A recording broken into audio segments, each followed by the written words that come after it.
आज के प्रवचन श्रृंखला में हमारा जो विषय है इसका आधार है मोक्ष मार्ग प्रकाशक जी।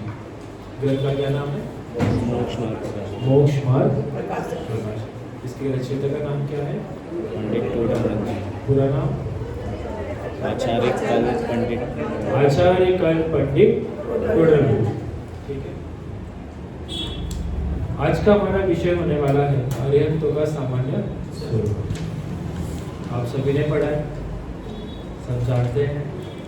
अनंत बार भी पढ़ा होगा। ऐसे अनेक बार टोडरमल जी मिले होंगे पूर्व भाव में, जिनसे समझ के हमने अरिहंत का स्वरूप भी पढ़ा होगा। लेकिन अब तक अरिहंत बने नहीं, इसका मतलब क्या स्वरूप सच में पढ़ा नहीं पढ़ा, पढ़ के रख डाला, है ना? चलिए, हम आशा करते हैं कि आज भी जब अरिहंत का स्वरूप पढ़े तो हम सिर्फ पढ़ के ना रखें, उसके द्वारा अंतरंग में अरिहंत बनने की भावना प्रकट करें। ठीक है। चलिए, सबसे पहले हम मंगलाचरण पढ़ते हैं। ग्रंथ जी का ही मंगलाचरण सभी देख के पढ़ेंगे।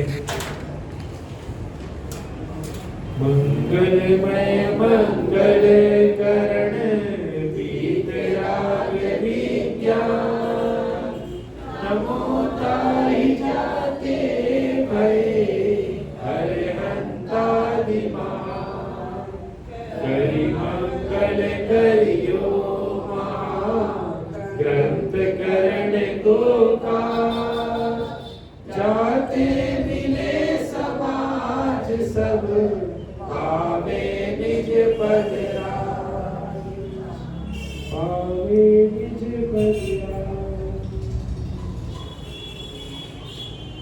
नमोकार मंत्र में यदि सबसे पहले किसी को नमस्कार किया जाता है तो उनका नाम है अरिहंत परमेश्वर। परमेश्वर में सबसे पहले परमेश्वर का नाम है अरिहंत परमेश्वर। सुबह उठते हैं और सबसे पहले किसे याद करते हैं? अरिहंत परमेश्वर। रात को सोते हैं सबसे पहले किसको याद करते हैं? अरिहंत परमेश्वर को। जब जब जोड़ों में दर्द होता है तब किसको याद करते हैं? कमर में दर्द होता है तो किसको याद करते हैं? हे भगवान, अरिहंत परमेश्वर है ना? प्रति समय चिंतन चल रहा है कि नहीं चल रहा है? चल रहा है। दुख के समय में चलता है, सुख के समय में नहीं चलता। क्योंकि सुख में हमें लगता ही नहीं कि अरिहंत परमेश्वर को याद करना चाहिए। सुख में तो हमें क्या लगता है कि घरों को याद करना चाहिए, परिवार वालों को याद करना चाहिए, आसपास के सब पड़ोसियों को याद करना चाहिए। गार्डन में गए तो उनको खुशखबरी पहले देनी चाहिए। खुशी के मौके में हम अरिहंत याद नहीं आते, दुख में अरिहंत याद आते। ये बड़ी विडंबना है हमारे साथ कि हमें हर काल, हर समय, हर क्षेत्र, हर द्रव्य में अरिहंत परमेश्वर याद नहीं रहते। वो याद करना हमारा आज का ध्येय है कि हम उन्हें याद करें। कैसे याद करेंगे? तब हमें वो तब याद आएंगे जब हम उनके स्वरूप को समझेंगे, जब हम उनके बारे में अच्छे से समझ लेंगे, तब हमें अंदर में अरिहंत बैठ जाएंगे। आई बात समझ में? यूट्यूब कौन कौन चलाता है? यूट्यूब कौन कौन चलाता है? आप सब चलाते हैं। आंटियों से प्रश्न है, ठीक है? निशा मधुलिका किसने देखा है?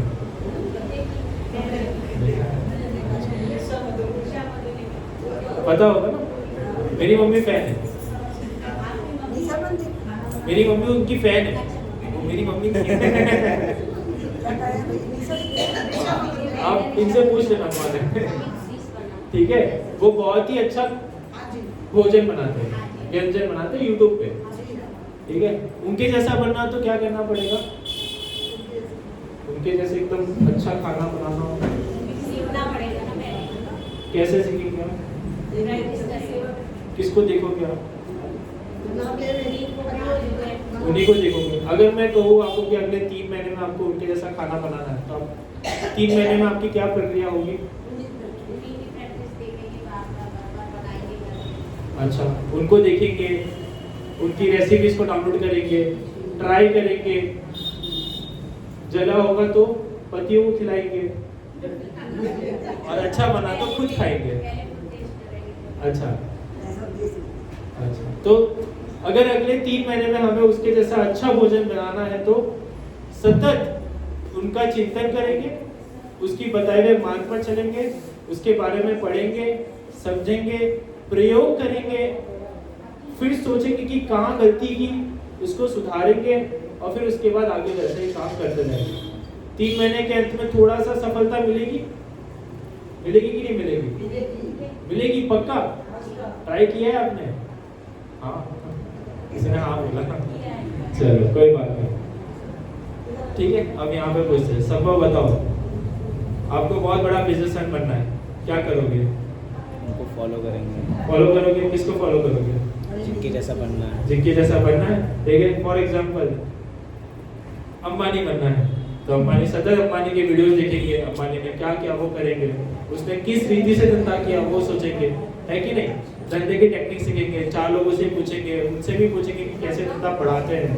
तो धीरे धीरे करके हम क्या करते हैं कि हमें जो बनना होता है, हम हमेशा उन लोगों को अपने पास रखते हैं, उसके बारे में उनसे मार्ग पूछते हैं और उस मार्ग पर चलकर उसका पालन करते हैं। यही अब पूरी दुनिया में दिमाग तो ये लगा दिया कि खाना अच्छा कैसे बनेगा, जो अच्छा बनाता है उससे सीख कर, धंधा अच्छा कैसे करोगे, जो अच्छा करता है उससे सीख कर। ऐसे ही भगवान कैसे बनेंगे? भगवान के दर्शन करके ही नहीं, हाँ, भगवान के दर्शन करते हुए उनके स्वरूप को समझ के, और जब जब भगवान के दर्शन करेंगे तब तक याद में आना चाहिए कि भगवान कैसे बने और क्या मैं उस मार्ग पे हूँ या नहीं, क्या मैं उस मार्ग पे हूँ या नहीं, वो समझना इंपॉर्टेंट है। आप सबसे एक प्रश्न करता हूँ, भगवान बनने के मार्ग पे आप सबके पास 3 ऑप्शन है, ठीक है?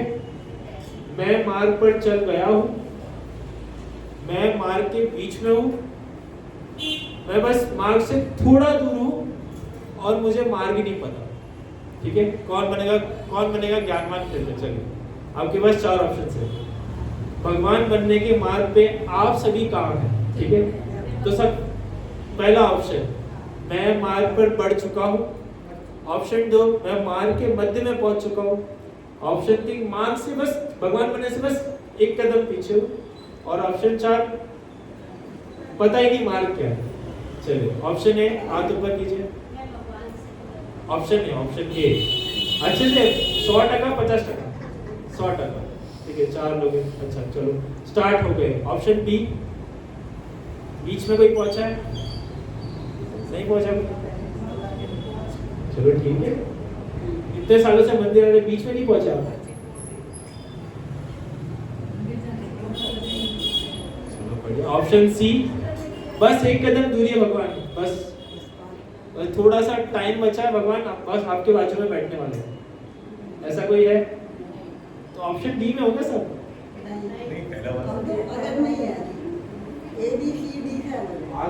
ए बी सी डी, सबसे पहला तो पहला ऑप्शन तो चूज कर सकते थे, मार्ग पर चालू हो गए। मार्ग पर ऐसा कोई है जिसको मार्ग ही नहीं पता? नहीं पता, तो सभी मार्ग पर आरूढ़ हुए हैं, पर हो सकता है कि आपको अंदर में ऐसा विश्वास भी नहीं हो कि अरे मार्ग पे तो पड़े भी नहीं है। आज भी ऐसा लगता है 20 साल 30 साल मंदिर जा जाकर कि उसी जगह खड़े हैं जहाँ खड़े।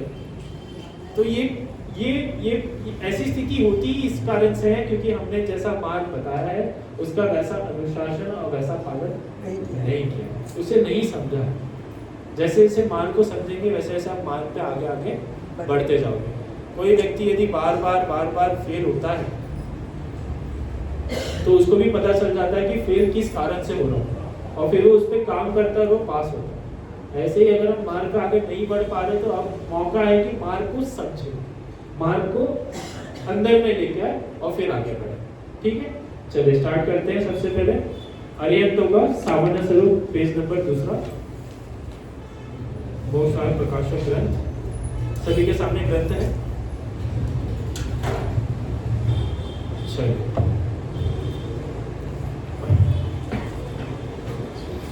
अरिहंतों का स्वरूप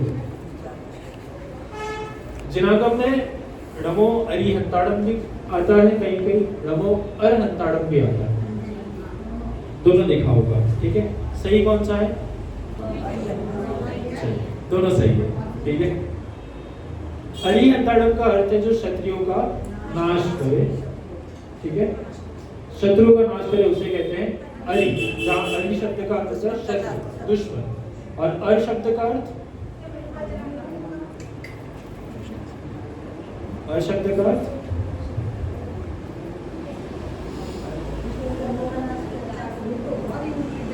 अर शब्द का अर्थ होता है कर्म, द्रव्य कर्म, भाव कर्म और नौ कर्म।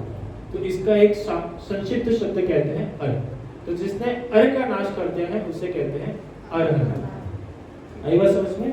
एक हो गया अरिहंत और एक हो गया अरहंत। और कहीं कहीं अरुहंत भी आता है, और वहां पर अरु का भी शब्द यही है कि कर्म रज, कर्म रूपी जो राग मैल है उसका जो नाश करते हैं उसे कहते हैं अरुहंत।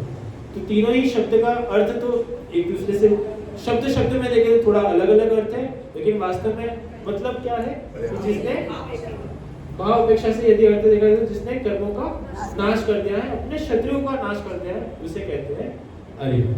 ठीक है, चलिए आगे बढ़ते हैं। वहां प्रथम अरिहंतों के स्वरूप का विचार करते हैं।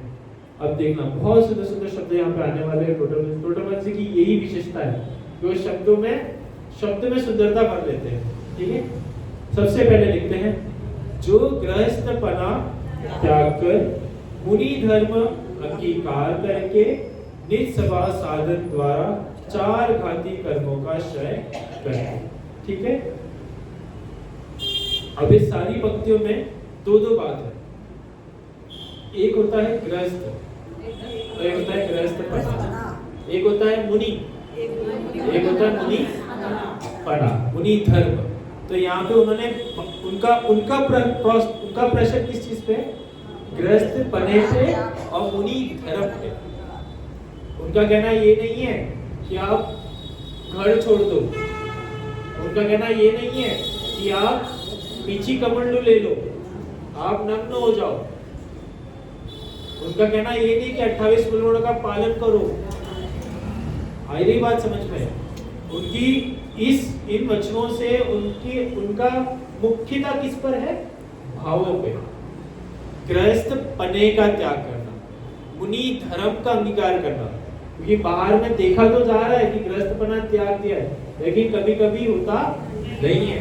देखा तो जा रहा है कि मुनि धर्म अंगीकार किया है, लेकिन किया हुआ होता नहीं है, इसलिए उसे यहाँ पर मुख्य किया गया। अब गृहस्थपन में मात्र घर ही नहीं लेना, क्या क्या आएगा गृहस्थपने में? घर के प्रति मोह। आगे टोडरमल जी आगे भी ये आगे एक बहुत सुंदर बात लिखते हैं कि परिग्रह में डैश मूल है मूर्छा। कि परिग्रह छोड़ना परिग्रह त्याग नहीं है, उन परिग्रहों के प्रति मूर्छा, उसके प्रति जो राग है मेरा, उसे छोड़ना मूल है। तो मूल जो बात है वो गृहस्थपने को त्याग करने का, वो यहाँ पर इंपॉर्टेंस वहां दी गई। जैसे कि मैं अगर कहूँ कि हाँ मम्मी मैंने बात आपकी सुनी, मम्मी ने बोला बेटा पानी लाना, मैंने बोला हाँ मम्मी बात तो सुनी, बेटा समझे कि नहीं समझे? हाँ समझ गया। मम्मी बोली हाँ समझे कि नहीं समझे? बोला हाँ समझ गया। 15 मिनट हो गया, आधा घंटा हो गया, क्या मैंने बात समझी? नहीं समझी। बात समझना क्या था? पानी लेकर आना था, सिर्फ समझना नहीं था, वैसे प्रकार से कार्य भी करना था। ऐसे ही गृहस्थपना अंदर में, जो उस गृहस्थी में ये मेरा घर, ये मेरे लोग, ये मेरा परिवार, ये मेरे सगे संबंधी, ये जो बात होती है, इन बातों के द्वारा भी वहां पर गृहस्थपना दिखता है। बाहर में गृहस्थी तो छोड़ दी, लेकिन जो पना अंदर रह जाता है वो क्या होता है? वो वहां पर पड़ा रहता है। पता है गृहस्थपना अगर थोड़ा सा भी पड़ा रह गया ना तो मुक्ति का मार्ग रुक जाता है। प्रज्ञानंद में किसी का उदाहरण,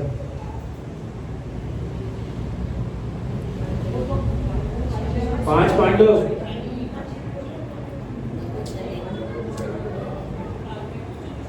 अगर अंदर में गृहस्थपना थोड़ा भी रह जाता है तो मुक्ति रुक जाती है। कैसे? 5 पांडव में कितने पांडव मोक्ष गए? कौन से बचे? क्यों बचे? राग आ गया, छोटा सा राग आ गया, छोटा सा राग। क्या राग आ गया? कि मेरे भाई नहीं, साधर्मी मुनि, मेरे साधर्मी मुनि को उपसर्ग हो रहा है, ऐसा भाव अंदर में आया और उठ के तो मोक्ष हो गया।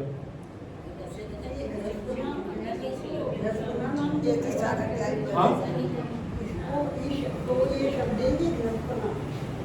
ग्रस्तपना है ना ये, थोड़ा भी राग, ग्रस्तपना में आपसे घर नहीं लेना, थोड़ा भी राग लेना, संपूर्ण प्रकार का उन राग को यहाँ पे इंगित किया। हाँ हाँ हाँ, हम तो बात कर रहे हैं यहाँ पे भावों पक्ष से, ठीक है। तो जो गृहस्थपना त्याग कर मुनि धर्म अंगीकार कर, मुनि धर्म अर्थात कि जिसने अंतरंग में कौन सा चरित्र ले लिया है? सकल चरित्र, जिन्होंने अंतरंग में सकल चरित्र रूप उनके सामने जो कर्म का नाश हो गया है, उस प्रकार से सकल चरित्र के भाव अंदर में जिनके प्रकट हुए हैं, वो है वास्तव मुनि, वो है वास्तव मुनि धर्म। हाँ, तीन कषाय चौकड़ी का जितने अभाव कर लिया है, वो है मुनि धर्म अंगीकार किया जिसने। मात्र बाहर में मैंने ये नहीं देखा कि जिन्होंने 28 प्रकरणों का पालन कर रहे हैं, नग्न है, नवदा भक्ति पूर्वक जो आहार ले रहे हैं, जो समिति पूर्वक चल रहे हैं, ये मेरे देखने में ये तो देखा जाता है और ये देखने में आ भी रहा है, सही भी लग रहा है, लेकिन अंदर में मुनि धर्म यदि उसके अंदर में वो पालन करने की भाव नहीं है, अंगीकार नहीं किया है, तो उनके वहां पर मार्ग ही प्रारंभ नहीं हुआ है। अब मैंने जो पहले प्रश्न किया था कि क्या हम धर्म के मार्ग पे है, तो ये आपका स्टार्टिंग मार्ग है। तो क्या हमारा ग्रस्तपना त्याग हुआ है? मुनि धर्म अंगीकार हुआ है? तो हम कहां पर अभी? आप वो जो फुल स्टॉप लगी है ना, डैश, वहां है हम।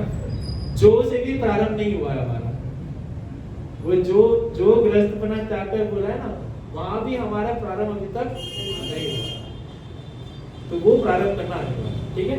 तो जो ग्रस्तपना त्याग कर मुनि धर्म अंगीकार करके निज स्वभाव साधन द्वारा 4 घाती कर्मों का क्षय करके, कर्मों के नाम लेना आप सबको सब पता है, ठीक है, आगे बढ़ सकते हैं, फिर भी याद कर लेते हैं 4 घाती कर्म कौन कौन से। पुरुष वर्ग इस सभा में पुरुष वर्ग आंसर नहीं देते क्या कि आपने उनको मौन करने बोला है? सर भाई साहब लेकिन जाते हैं कि आवाज पुरुषों की आवाज को दबा देते और तो हम भी रहे हैं साथ। अच्छा बोल रहे हो, मुझे सुनाई नहीं दे रहा। चलो पुरुष वर्ग से पूछते, ठीक है, आप थोड़ा मौन रहना, यहाँ पे मौन रखा हूँ आपको, ठीक है। बताइए 4 घाती कर्म का नाम। ज्ञानावर्णी, ज्ञानावर्णीय, दृष्टावर्णीय, मोहनीय और अंतरा, ये है कौन से 4 घाती कर्म। तो जिन्होंने निज स्वभाव साधन द्वारा, किसके द्वारा? निज स्वभाव के साधन के द्वारा, ठीक है। अरिहंत बनने के लिए बाहर की चीजों की आवश्यकता नहीं पड़ती, भगवान बनने के लिए आपको बाहर की चीजों की आवश्यकता नहीं पड़ती, आप स्वयं ही स्वयं पूर्ण हो। मैं हूँ अपने में पर ही मुझ में।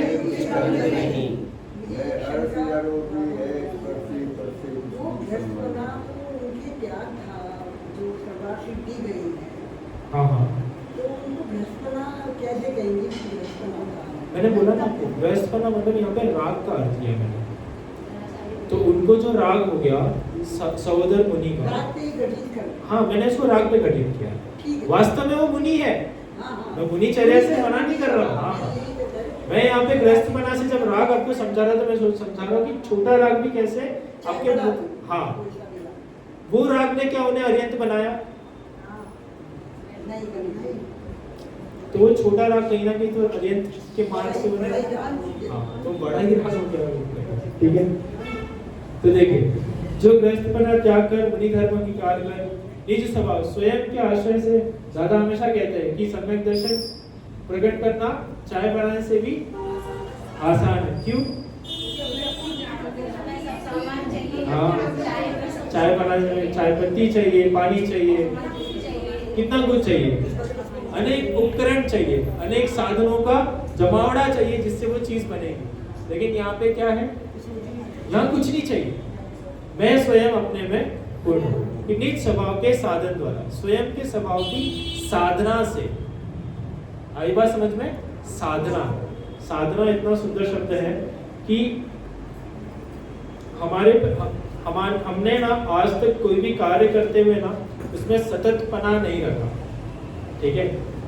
हमेशा यदि आपको ये पता हो तो ज्ञान अंदर में कब बैठता है, ठीक है, ज्ञान अंदर में कब बैठता है?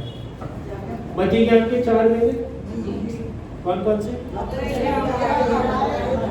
अवग्र, इह, अवायना, ये 4 ही प्रोसेस है कोई भी वस्तु को याद करने, ठीक है। इस दुनिया में किसी को अगर कोई चीज भूलते हो ना तो ये 4 चीज कर लेना, आपको वो चीज भूलने में कभी आएगी नहीं। आपके बच्चों को भी याद करने में भी प्रॉब्लम होती है तो कोई 4 सूत्र पढ़ा लेना, अवग्र, एवं, धारणा, और उन्हें याद हो जाएगा। कैसे? कि सबसे पहले कोई वस्तु दिखी, अवग्र हुआ, फिर बाद में उसके विशेष में गए, यह हो गए, फिर बाद में अवाय अर्थात हुआ को चिंतन होना, और अंत में धारणा, फिर आपके धारणा में बैठती है। तो पहले चीज देखी, फिर और विशेष के अंदर गए, फिर बाद में चिंतन सतत होता रहा और फिर अंदर में बैठती है। अगर सिर्फ देखोगे तो धारणा तक पहुंचेगा, सिर्फ विशेष में आओगे तो धारणा में बैठेगी नहीं आएगी, सारा प्रोसेस करना पड़ेगा। क्या हुआ? हाँ, जब तक चिंतन नहीं किया तब तक वस्तु अंदर में नहीं बैठती। आपके धारणा में आपकी आत्मा कितना टाइम रहती है? मैंने हमेशा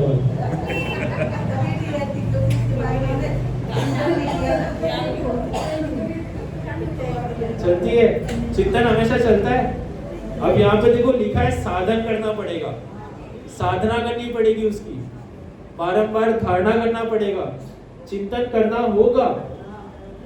यही मार्ग है, मार्ग तो यही है।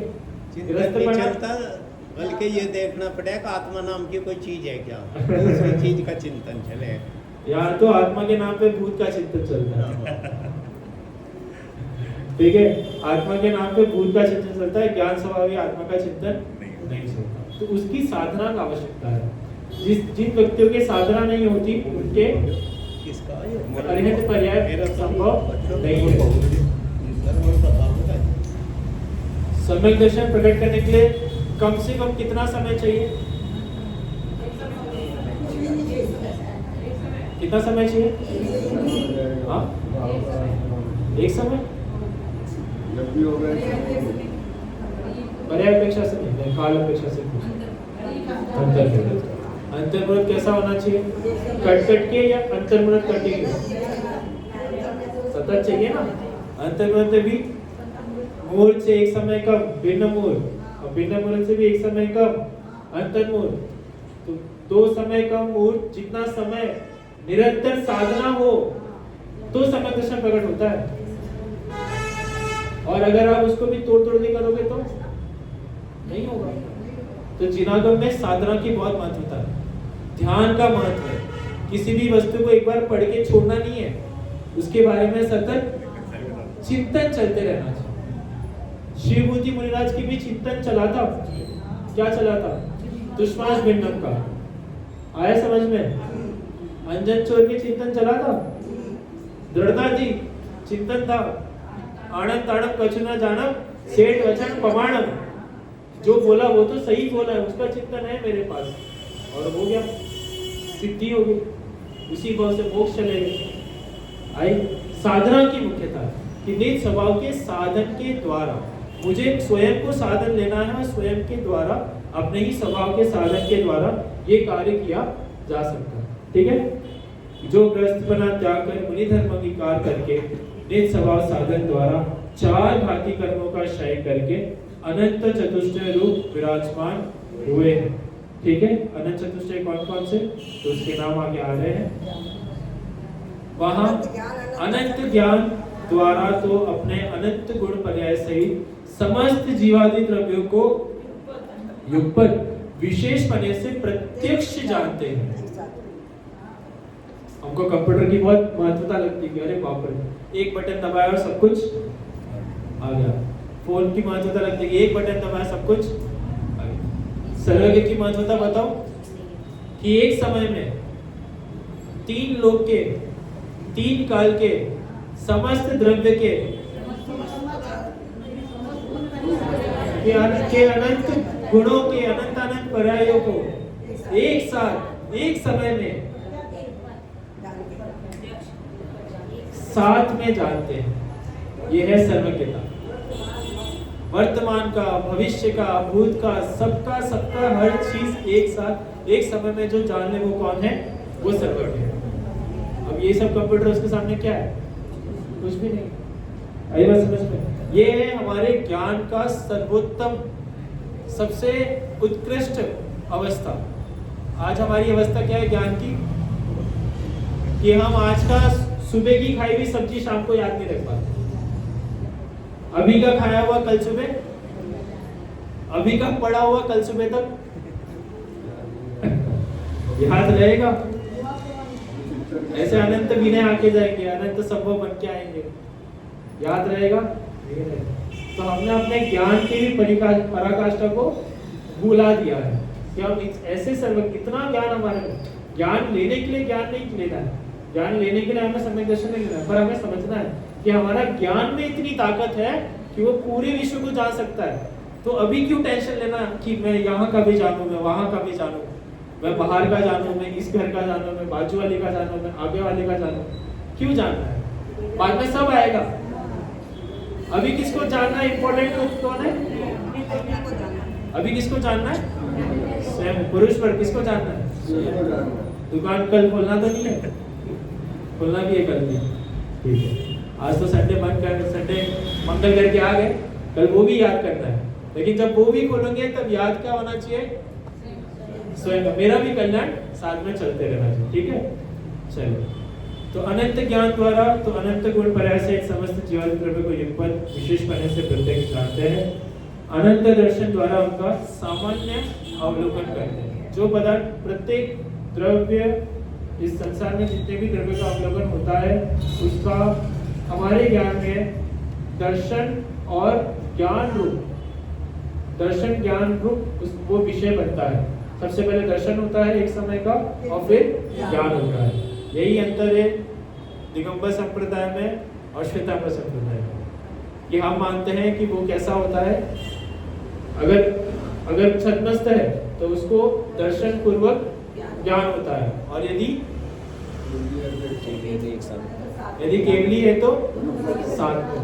लेकिन उनके केवली को भी दर्शन पहले और ज्ञान बाद में। श्वेतांबर संप्रदाय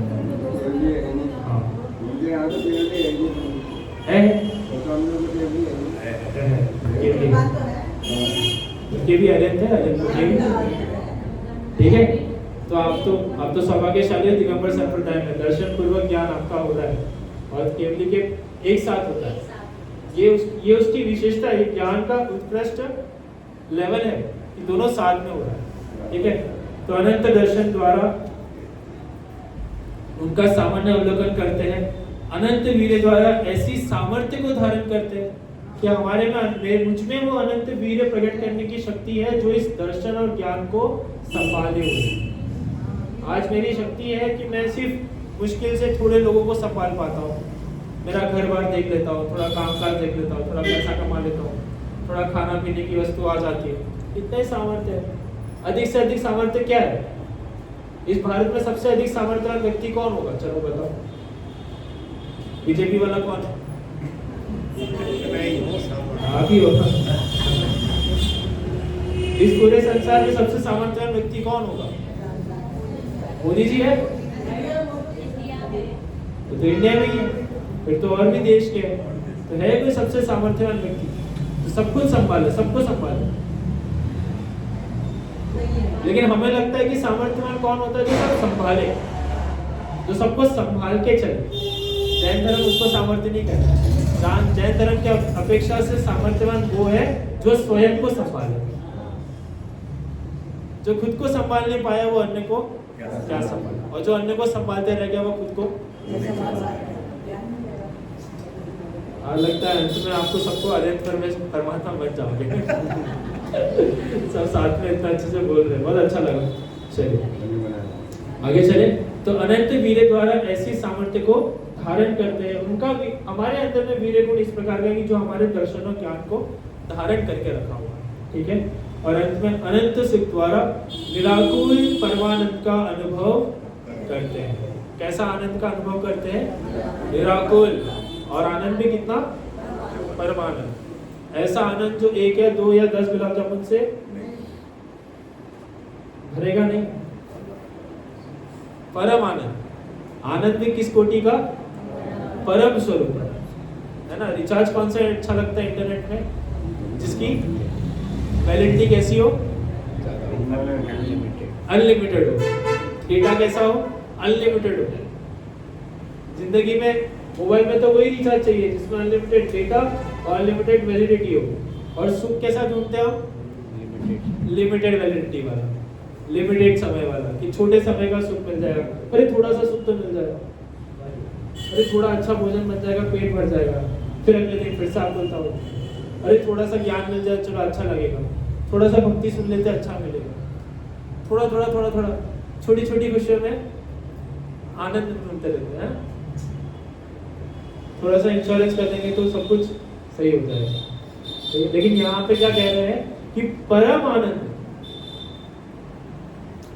अनंत परमेश्वरी को कौन सा आनंद आता है? परम आनंद। और वो भी कैसा? निराकुल।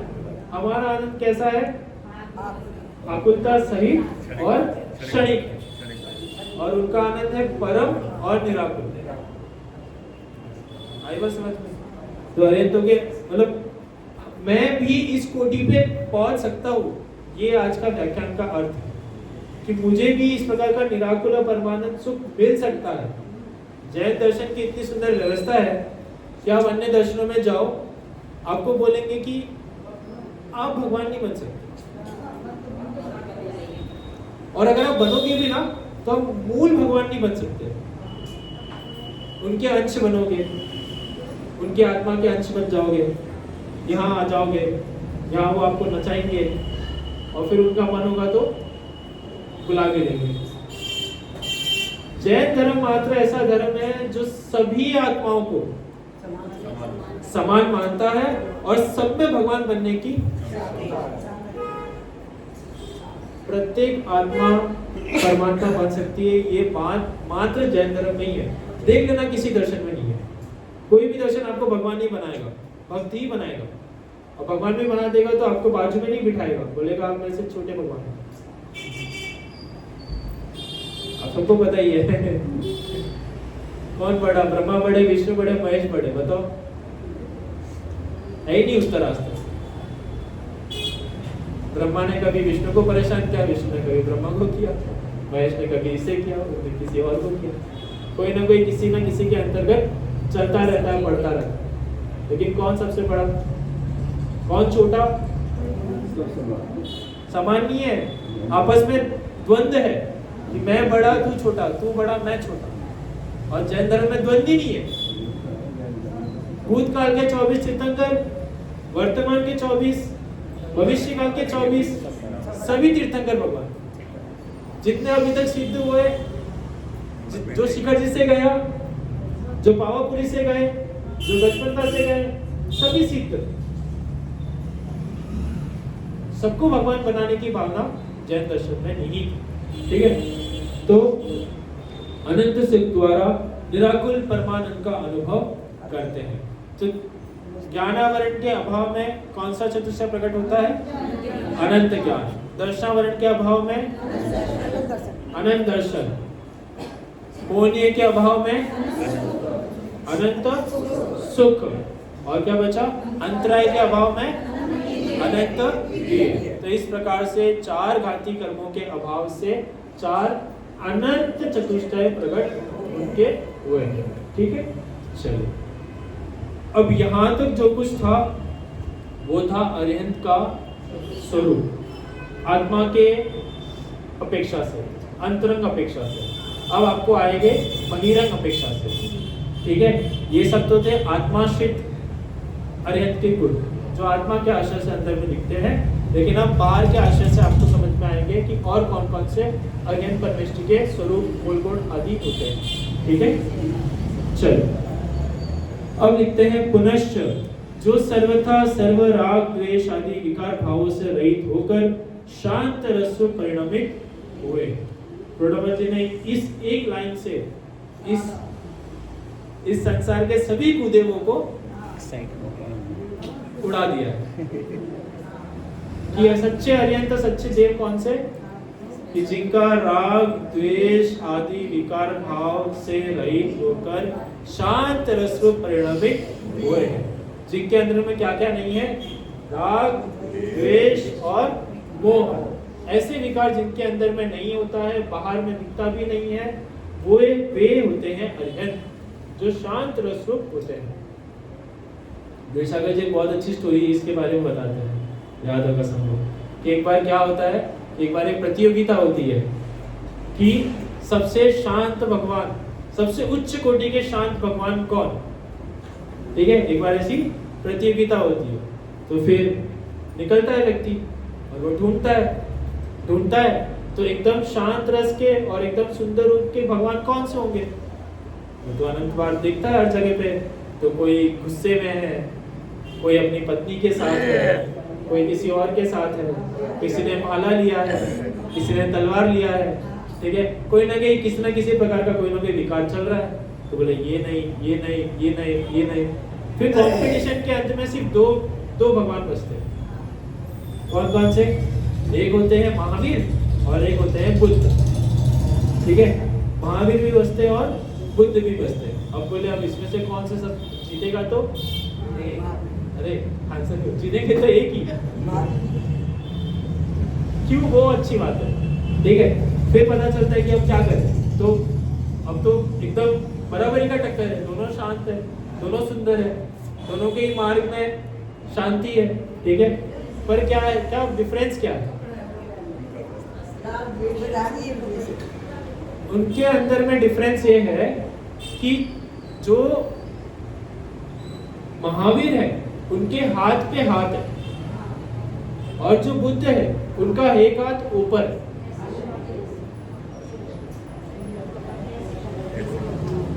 अब एक हाथ ऊपर वही रखता है जो खुद को बड़ा और सामने को छोटा समझता है, जिसे लगता है कि मेरा आशीर्वाद होना चाहिए, और हाथ पे हाथ वही रखता है जिसे लगता है कि आशीर्वाद भी देना जरूरत ही नहीं, वो राग ही नहीं है मुझे कि मैं बड़ा हूँ, मुझमें वो मोह ही नहीं है कि मैं सबसे बड़ा खुद को समझूं, इसलिए मेरा हाथ पे हाथ। इस प्रतियोगिता के विजेता होते हैं वीर सागर जी, अब पूरा घटनाक्रम बताते हैं। तो इससे समझ में आता है कि हमारी आगम में, हमारी परंपराओं में, हमारी चर्या में हमने सभी आत्मा को बराबर कहने का सिद्धांत ही हमारे अरिहंतों से आया, कि वो अरिहंत का स्वभाव, अरिहंत का स्वरूप ही ऐसा है जो हाथों पे हाथ धरे हैं और कुछ करने की इच्छा नहीं है, और सब राग द्वेष मोह आदि सब कुछ को त्याग करके बैठे, क्या आकांक्षा ही नहीं है अंदर में किसी चीज को जानने, करने धरने की इच्छा ही मर गई। यहाँ पे है जिसकी इच्छा मर चुकी है, कोई है ऐसा जिसकी इच्छा मर चुकी है कोई भगवान जैसा कुछ, क्यों होते नहीं आप, मैं तो बहुत सुना, मतलब 40-50 के बाद तो बन जाते हो ना थोड़ा थोड़ा भगवान। कितने लोग रिटायर हो गए? भगवान तो 8 साल के बच्चे भी नहीं। हाँ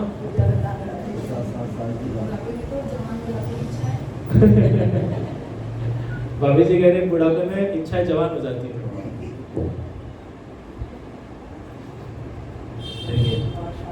अब आप समझ पा रहे होंगे कि हम कहाँ मोक्ष के मार्ग पे कहाँ पर बचे हैं। अभी तक हमारे अंदर में वो करने की भावना चल रही है, घर बढ़िया चल रहा है, आपको कमाने की जरूरत नहीं है, बच्चे पढ़ रहे हैं, बच्चे अपने काम पर आपको कराने की जरूरत, बहुएं खाना भी बना रही है, बेटे कमाई भी कर रहे हैं, घर चल भी रहा है, पोता पोती पढ़ भी रहे हैं, सब कुछ अपने काल में नियमित समय से चल रहा है, लेकिन अंदर में भावना चलती है कि मैं इसको कुछ करा दूं, मैं इसको सिखा दूं, मैं इसको समझा, वो करने धरने की भावना हमेशा अंदर में पड़ी रहती है, और वो है राग द्वेष। कहीं तो छोड़ो, कहीं तो स्टार्ट तो कहीं से करो, अंदर में जा, अगर यहाँ से प्रारंभ नहीं किया तो एक दिन तो कुछ नहीं करना है, फिर वहां कैसे बैठोगे? अगर यहाँ से प्रारंभ नहीं किया तो वहां कैसे बैठोगे? बैठ ही नहीं पाओगे। तो यहाँ से उसका साधना, यहाँ से उस बात की साधना चलती रहनी चाहिए कि आज मुझे मेरा करना धरना भोगने के परिणाम को थोड़ा न्यून करना चाहिए, कम करना चाहिए, राग द्वेष का थोड़ा त्याग ले लेना चाहिए। ठीक है। तथा शुदा दशादि समस्त दोषों से मुक्त होकर देवादिदेव पने को प्राप्त हुए हैं। ठीक है। अरिहंत तो कोई, हमने अनंत स्तोत्र, बहुत सारे स्तोत्र पढ़े हैं। कौन कौन से स्तोत्र पढ़े? भक्तावर पढ़ा है, देवागम स्तोत्र पढ़ा है। ठीक है। भक्तावर में क्या बोला है? भक्तामरक प्रणत मौली मणि प्रभात की है भगवान, जो भक्त देव है, ठीक है, उनके मुकुट के मणियों के द्वारा, उनके मुकुट के मणि में वो मणि कैसे उद्भित हुई है? क्योंकि आपके नख उन्हें लगे हैं, इसके कारण से उनकी मणियों में वो तेज पैदा हुए हैं। मतलब जिसके नखों में इतना तेज होगा, सोचो कि उस व्यक्तित्व में कितना तेज होगा। ऐसे ऐसे ऐसे ऐसे भगवान को उपकार जो भाव किए हैं वहां पे, जो उनके सामने जो भी उनको उपमाएं दी है उन्हें, वो उपमाओं के द्वारा हमने भगवान का इतना बड़ी व्याख्यान किया, इतने बड़े बड़े व्याख्यान। देवादि देव, देवों के भी अधिदेव, ठीक है, सर्वोत्तम, ठीक है, सबसे बड़े, स्वयंभू। स्वयंभू मतलब जो खुद के आधार पे चलते, स्वयंभू, स्व में स्थित है। ठीक है। तो ये सब किसके विशेषण है? ये भगवान के विशेषण है। कितने नाम? 1008 नाम होते तीर्थंकर के, तो 1008 नाम इसी प्रकार के होते। ठीक है। तो वहां पे उनके ऐसे ऐसे विशेषण हमने दिए हैं। क्यों विशेषण दिए हैं? क्योंकि उनके शुदा दशादि समस्त दोष से वो मुक्त हो गए। अब उनके अंदर कोई छोटा मोटा विकार बचा ही, 18 दोषों से वो रहित हो गए, इसलिए वो देवों के भी अधिदेव, महान देव। ठीक है। तथा आयुध अंबर आदि व अंग विकार आदि जो काम क्रोध आदि नित्य भावों के चिन्ह, उनसे रहित, जिनका परम औदारिक शरीर हुआ है। अब ये शरीर की विशेषता है। अब तक आत्मा की चल रही थी और अब शरीर की आ गई। शरीर कैसा है उनका? परम औदारिक है। परम औदारिक अर्थात जीवों से रहित, जिनमें निगोदिया जीव नहीं होते, उसे कहते हैं परम औदारिक। आपका कौन सा है? यही से उत्तर आता है। ठीक है। तो हमारे औदारिक शरीर, हमारे शरीरों में निगोदिया जीव है, और परम औदारिक अर्थात जिनके निगोदिया जीव शरीर जिनका सूक्ष्म निगोदिया जीव से रहित हो गया है, उन्हें कहते हैं परम। हाँ, स्थूल वाले जो निकल जाते हैं उनके शरीर, सूक्ष्म तो है ही, सूक्ष्म तो रहते हैं।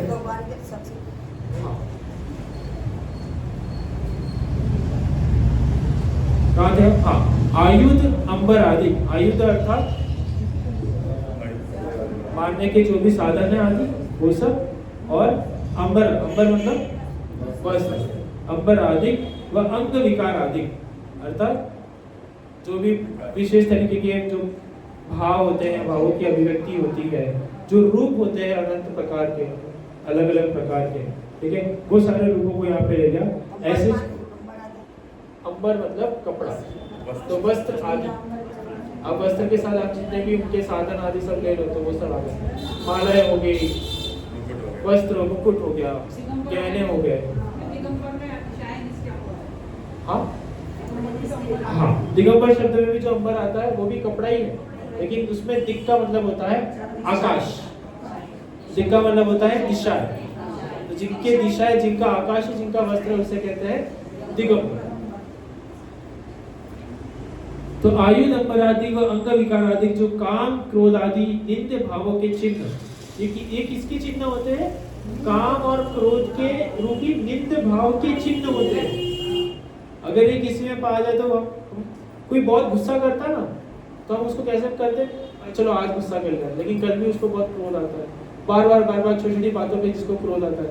फिर थोड़े दिनों के बाद हमारा उसके साथ कैसा होता है कि यार ये तो बहुत क्रोधी व्यक्तित्व वाला है, इससे मुंह ही नहीं लगना चाहिए। आता है कि नहीं अंदर भाव?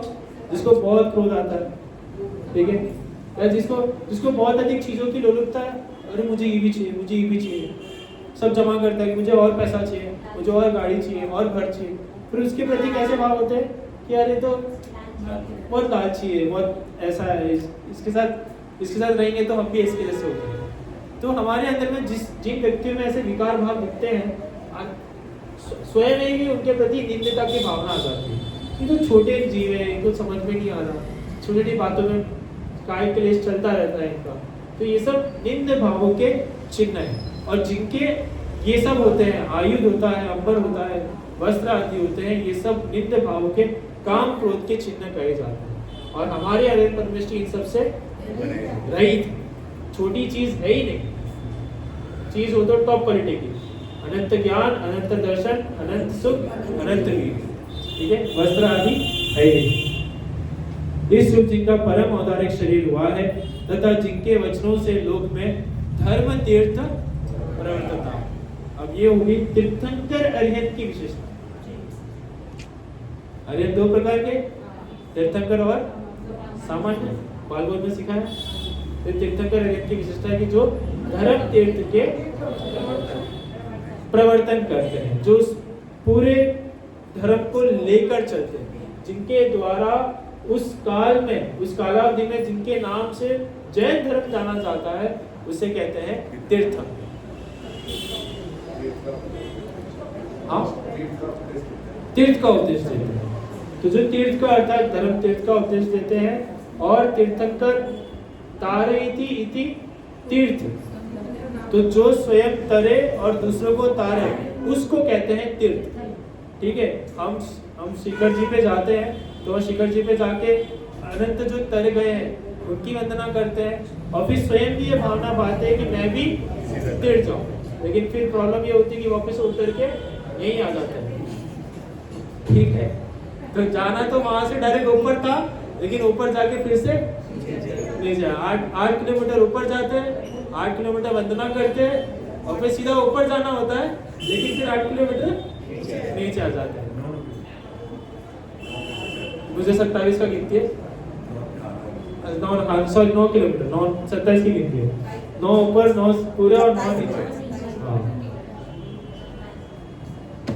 तो इस प्रकार से यहाँ पे तो धर्म तीर्थ कौन, तीर्थंकर कौन, तीर्थ किसे कहते हैं? जहाँ जाके हम तीरे, जो अन्य को तारे और स्वयं तीरे, वो तीर्थ। और जो उसकी उपदेशता देते हैं, उसका आदेश देते हैं, उसके प्रति, उस धर्म के प्रति जो उपदेश देते हैं, उसे कहते हैं तीर्थंकर, ठीक है।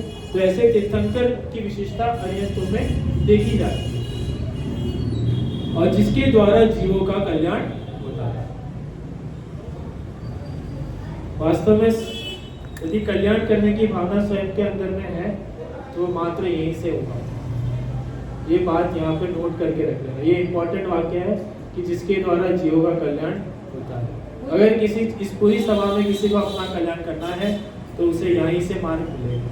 कल्याण बाहर में ढूंढोगे, वो कल्याण नाम ज्वेलर्स का होगा, लेकिन उससे आपको सच्चा कल्याण मिलने वाला नहीं। वास्तविक कल्याण, मोक्ष का कल्याण, मोक्ष रूपी जो कल्याण लक्ष्मी है, वो तो मात्र इस धर्म को पढ़ने से ही मिलेगी। तथा जिनके लौकिक जीवों के प्रभुत्व मानने के कारण रूप अनेक अतिशय और नाना प्रकार के वैभव का संयुक्तपना पाया जाता है, ठीक है। इसमें सारे वो प्रतिहार्य और अतिशय आदि ले लेना, जो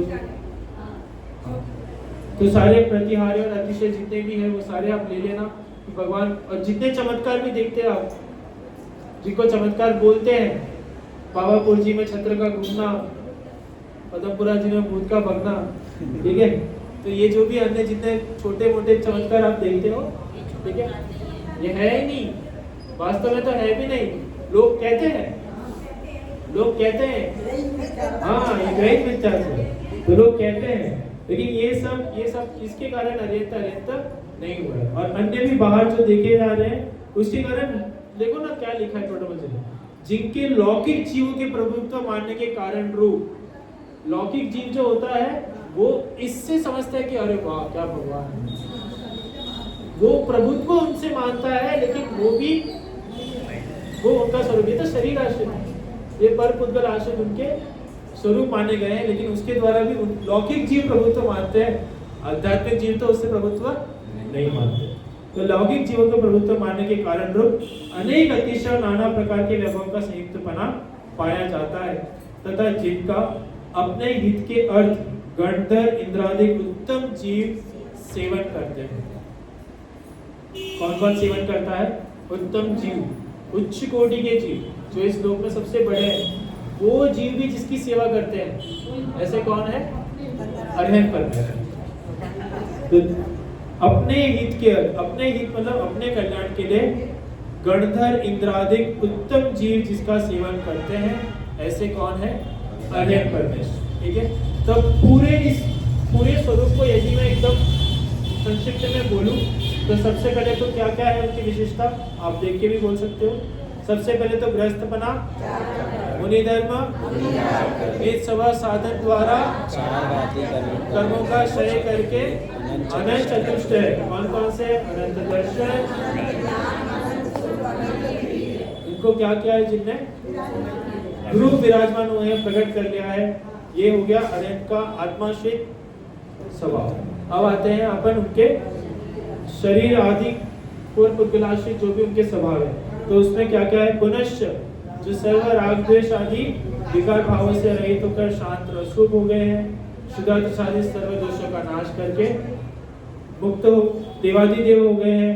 आयु दंबर आदि सर्व बाह्य सर्व पदार्थों का जिन्होंने त्याग करके नित्य भाव के चिन्ह रूप रहित होकर परम औदारिक शरीर को प्रकट किया है, तथा जिनके वचनों से लोक में धर्म के प्रवर्तता है, जिसके द्वारा जीवों का कल्याण होता है, तथा जिनके लौकिक जीवों के प्रवृत्ति मानने के कारण रूप अनेक अतिशय आदि जिनके प्रकट हुए हैं। और इस संसार के सबसे उत्तम जीव गणधर और इंद्र भी जिनकी उत्तम सेवा करते हैं, ऐसे वो अरहंत है। ये सब तो अरहंत की विशेषताएं हैं अंतर में। हमारी चर्चा किस पे थी? मार्ग पे, कि हमें अरहंत कैसे बनना है। तो वो मार्ग तो पहले 4 लाइन में आ चुका था। गृहस्थपना त्याग कर एक सभा साधन द्वारा 4 घाती कर्मों का क्षय करके 4 अनंत चतुष्टय रूप विराजमान हुए। अनंत चतुष्टय भी मिल जाएगा, वो भी मिल जाएगा, लाना नहीं पड़ता। लेकिन पुरुषार्थ किधर? पुरुषार्थ कहाँ आएगा? निज स्वभाव के साधन। इसमें 5 समय घटा सकते हो इस पंक्ति में, पहले की 4 घटेगा 5 सप्ताह। चलो, स्वभाव क्या आया? निज स्वभाव। निमित्त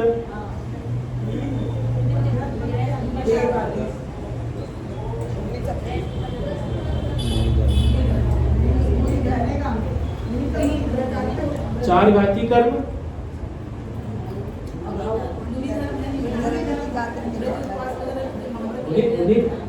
निमित्त को निमित्त के रूप से लो। 4 घाती कर्मों को निमित्त में भी लोगे ना? नहीं लोगे? नहीं आएगा।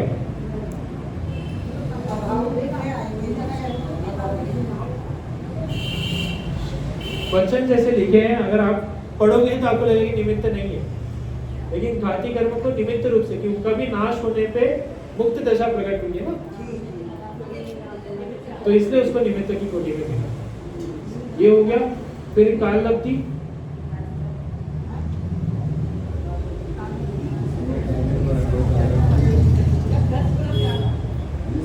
उस समय, हाँ उस समय, जिस समय गृहस्थपना का त्याग मुनि धर्म का अंगीकार हुआ, उस समय वहां पे वो काल पकी और मार्ग पर चल गए। और फिर कालब्धि आगे भी आ जाएगी कि जिस समय 4 घाती कर्मों का नाश हुआ, उसी समय अनंत चतुष्टय का प्रकट हो गया। ये हो गया कालब्धि। फिर पुरुषार्थ है साधन। वो साधन शब्द आपका मेन पुरुषार्थ का है। निस्वभाव का क्या स्वभाव, और साधन हो गया पुरुषार्थ। और अब क्या बचा? हुनर। हुनर कैसे भूल गए? हुनर घटेगा इसमें, घटेगा कि जब गृहस्थपना का त्याग हो रहा था, उसी समय मुनि धर्म का अंगीकार हुआ। मुनि धर्म का अंगीकार होते हुए निज स्वभाव का साधन हुआ, और उसी समय पे घाती कर्मों का भी क्षय हुआ और उसके क्षय होने से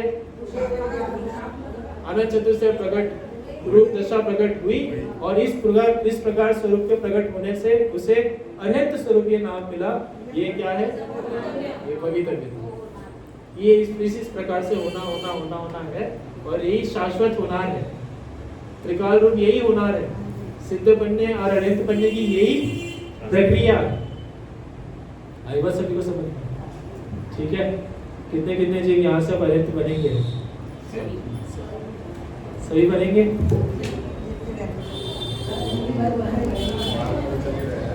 चलिए देखिए अंतिम पंक्ति।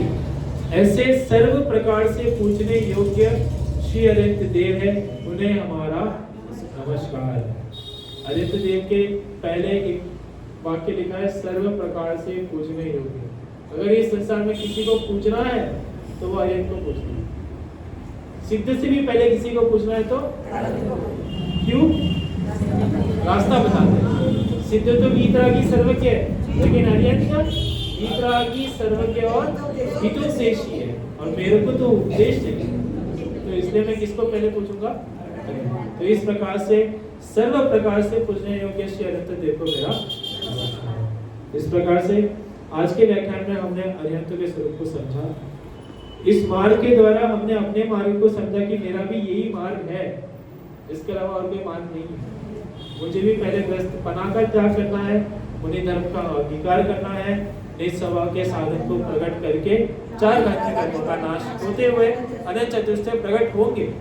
लेकिन प्रारंभ भूमिका तो जो ग्रस्तपना का त्याग करने की भावना अंतरंग में आनी चाहिए। ऐसी मंगल भावना अंतरंग में हो तो मोक्ष का मार्ग अधिक से अधिक प्रशस्त होगा।